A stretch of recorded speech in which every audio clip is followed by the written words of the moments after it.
द्वापर युग में एक समय की बात है। माँ यशोदा ने भगवान कृष्ण जी से कहा कि हे कृष्ण, तुम सारे संसार के उत्पन्न करता पोषक हो। आज तुम मुझे ऐसे व्रत के बारे में बताओ जिससे स्त्रियों को मृत्यु लोक में विधवा होने का भय नहीं रहे तथा यह व्रत सभी मनुष्यों की मनोकामनाएं पूर्ण करने वाला हो। यह सुनकर श्री कृष्ण ने कहा, हे माँ, आपने मुझसे बहुत ही अच्छा सवाल किया है। मैं आपको विस्तार पूर्वक बताता हूँ। सौभाग्य की प्राप्ति के लिए स्त्रियों को 32 पूर्णिमाओं का व्रत करना चाहिए। इस व्रत को करने से स्त्रियों को सौभाग्य, संपत्ति आदि की प्राप्ति होती है और संतान की रक्षा होती है। यह व्रत अचल सौभाग्य देने वाला है। तब यशोदा जी कहती हैं कि हे कृष्ण, सर्वप्रथम इस व्रत को मृत्यु लोक में किसने किया था, इसके विषय में विस्तार पूर्वक मुझे बताओ। तब श्री कृष्ण भगवान कहते हैं कि इस भूमंडल पर एक अत्यंत प्रसिद्ध राजा हुआ करता था। उसके कातिका नाम की एक सुंदर नगरी थी। वहाँ पर धनेश्वर नाम का एक ब्राह्मण निवास करता था।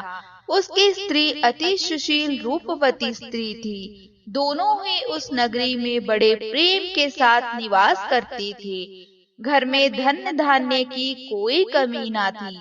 उनको एक बड़ा दुख था, उनके यहाँ कोई संतान नहीं थी। इस दुख से वे अत्यंत दुखी रहा करते थे। एक समय एक योगी नगरी में आए। वह योगी उस ब्राह्मण के घर को छोड़कर सभी के घर से भिक्षा लेकर भोजन किया करते थे। रूपवती सी वह भिक्षा नहीं लेते थे। उस योगी ने रूपवती से भिक्षा ना लेकर की और अन्य दूसरे घर से भिक्षा लेकर की भिक्षा के अन्य को गंगा के किनारे जाकर के बड़े प्रेम से खा रहा था। तब धनेश्वर ने योगी को ऐसा करते हुए देख लिया। अपनी भिक्षा के अनादर से दुखी होकर के धनेश्वर जोगी से कहता है कि हे महात्मन, आप सभी घरों से भिक्षा लेते हैं लेकिन मेरे घर की भिक्षा कभी नहीं लेते, इसका क्या कारण है? तब योगी ने कहा कि निसंतान के घर की भीख पतितियों के अन्न के समान हो जाती है और जो पतितों का अन्न खाता है वह पतित योनि पापी हो जाता है। क्योंकि तुम निसंतान हो, तुम्हारे यहाँ कोई संतान नहीं, अंत पतित हो जाने की भय से मैं तुम्हारे घर की भिक्षा नहीं लेता हूँ। धनेश्वर यह बात सुनकर के अपने मन में बड़ा दुखी हुआ और हाथ जोड़ करके योगी के पैरों पर गिर पड़ा तथा आतुर भाव से कहने लगा कि हे महाराज, ऐसा है तो आप मुझे कोई पुत्र प्राप्ति का उपाय बताएं।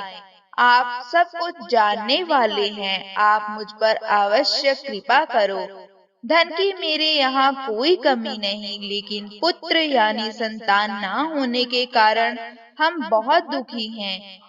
मेरे इस दुख का हरण कीजिए, आप इसमें सामर्थ्यवान हैं। तब योगी जी यह सुनकर कहने लगे कि हे ब्राह्मण, तुम चंडी देवी की आराधना करो।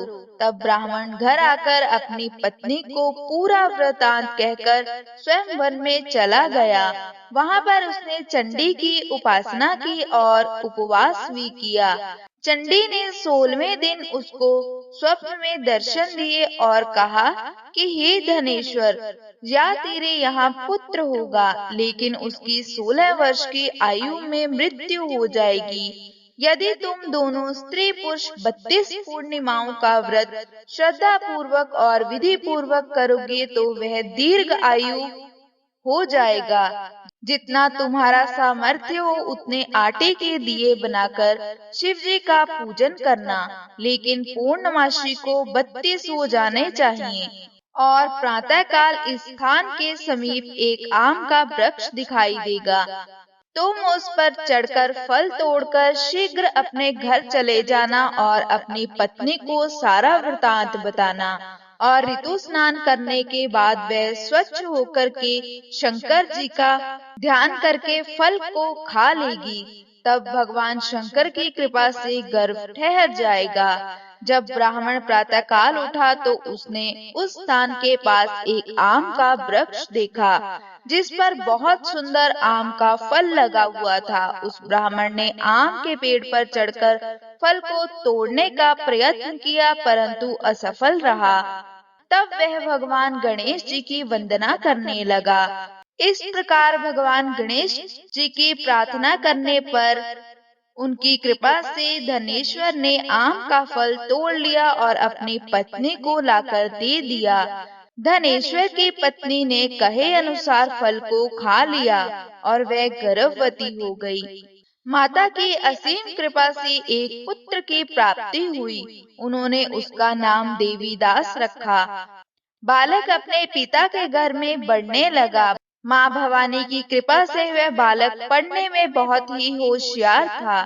दुर्गा जी की आज्ञा अनुसार उसकी माता ने 32 पूर्णमासी के व्रत रखना शुरू कर दिया, जिससे बालक दीर्घायु वाला हो जाए। 16वां साल लगते ही देवीदास के पिता को बहुत ही चिंता हो गई, कहीं उसके पुत्र की मृत्यु इस साल नहीं हो जाए। इसीलिए उन्होंने अपने मन में विचार किया कि वह दुर्घटना उनके सामने हो गई तो वे कैसे सहन कर पाएंगे।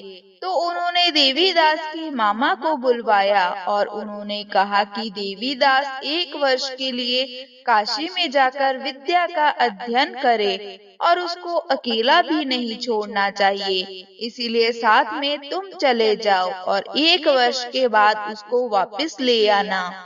तब सारा प्रबंध करके उसके माता पिता ने देवीदास को एक घोड़े पर बिठाकर उसके मामा को उसके साथ ही भेज दिया, किंतु यह बात उसके मामा और किसी को पता नहीं थी। धनेश्वर ने अपनी पत्नी के साथ माता भगवती के सामने मंगल कामना एवं दीर्घायु के लिए भगवती की आराधना पूर्णमासियों का व्रत करना आरंभ कर दिया। इस प्रकार उन्होंने 32 पूर्णमासियों का व्रत पूरा किया। एक दिन मामा और भांजा रात्रि बिताने के लिए एक गांव में ठहरे। वहां पर एक ब्राह्मण की सुंदर लड़की का विवाह होने वाला था। यहाँ बारात रुकी हुई थी। वहाँ पर ही देवीदास और उसका मामा ठहरे हुए थे। इसके बाद लड़की देवीदास को अपना पति मान लेती है और उसी से ही विवाह करने के लिए कहती है, लेकिन देवीदास ने अपनी आयु के बारे में बताया। लड़की ने कहा कि जो गति आपकी होगी वही मेरी होगी। हे स्वामी, आप उठिए और भोजन कर लीजिए। इसके बाद देवीदास और उसकी पत्नी दोनों ने भोजन किया। सुबह देवीदास ने अपनी पत्नी को 3 नगों से जड़ी एक अंगूठी और एक रुमाल दिया। मेरा मरण और जीवन देखने के लिए एक पुष्प वाटिका बना लो। जब मेरा प्राण अंत होगा तो यह फूल सूख जाएंगे, यह फिर से हरे भरे हो गए तो जान लेना कि मैं जीवित हूँ। भगवान कृष्ण कहते हैं कि हे माता, देवीदास विद्या अध्ययन के लिए काशी चला गया। कुछ समय बीत जाने के बाद सर्प देवीदास के पास आता है और देवीदास को डसने का प्रयत्न करता है, लेकिन व्रतराज के प्रभाव से देवीदास को काट नहीं पाया, क्योंकि उसकी माता ने पहले ही 32 पूर्णमासी के व्रत पूरे कर लिए थे। इसके बाद काल स्वयं वहां आया और उसके शरीर से उसके प्राणों को निकालने का प्रयत्न करने लगा, जिससे वह मूर्छित होकर पृथ्वी पर गिर पड़ा।